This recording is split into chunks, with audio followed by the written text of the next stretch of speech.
Hey folks, I am the Mighty Plantain. Thanks so much for tuning into my beer review. This time around, we're looking at something from Lord Hobo Brewing. This is Hobo Life Session IPA. Now, based on my limited experience with Lord Hobo Brewing, I believe their IPAs are quite good, and I have high expectations for this particular one. Not much info on the can other than it was dry hopped with Citra hops, and it's a session IPA. So, I'm an IPA fan, and so far Lord Hobo has not disappointed me with their hoppy beers. So, like I said, high expectations. Should be a decent beer. So, once again, I'm not a huge fan of canned beers, but I have been coming around. Certain companies seem to be doing a better and better job of lining the cans so that the metallic taste doesn't transfer to the beer. Lord Hobo has been one of those.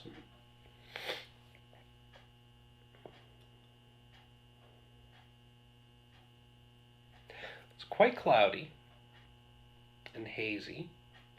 Possibly some particulates suspended in there. Not very effervescent. I didn't put a good head on it to begin with, but there aren't very many bubbles coming up there afterwards. Yeah, there's definitely some particulates suspended in that beer. It actually looks like a really pale raw honey, if you look at that.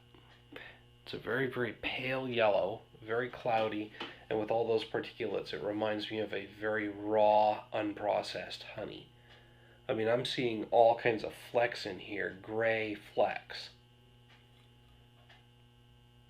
So that could be a good thing, it could be a bad thing.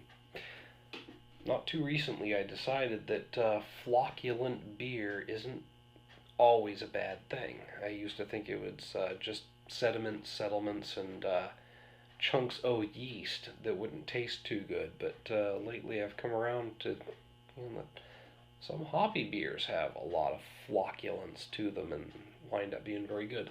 So I'm running off at the mouth about that. Let's get into this beer. Lots of citrus. I mean, Citra hops.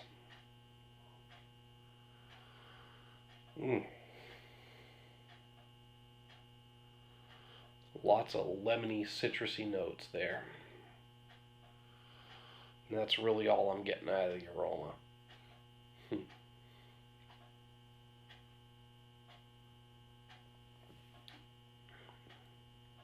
Nice medium mouthfeel. Ooh.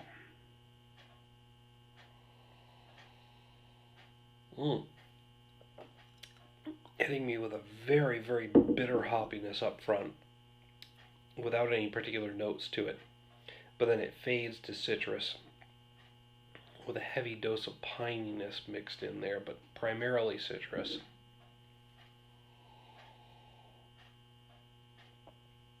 Nice medium mouthfeel.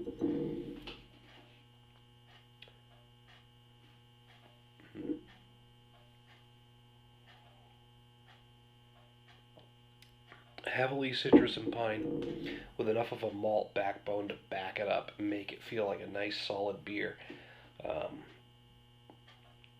Overall, I'm going to hit this one with a 3.5 out of 5. So bear in mind on that scale, 2.5 is average. 3.5 makes this a very nice above average beer. Ooh, pardon. It's delicious, very hoppy, and has a great malt backbone that ties everything together. But there are no particular notes or flavors, any particular part of the experience that's just making it jump out at me and give me more than an above average rating.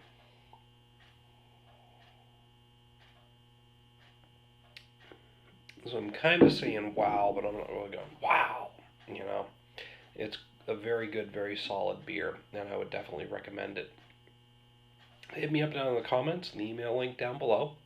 Let me know what you think of this beer. I'll also put a user poll up here. You'll be able to rate the beer yourself 1 through 5. Unfortunately, I can only do 1 through 5. I get 5 options with YouTube. I can't do the half ratings, but it'll give me a general idea of what you think of the beer yourself. See if I'm calibrated with you folks.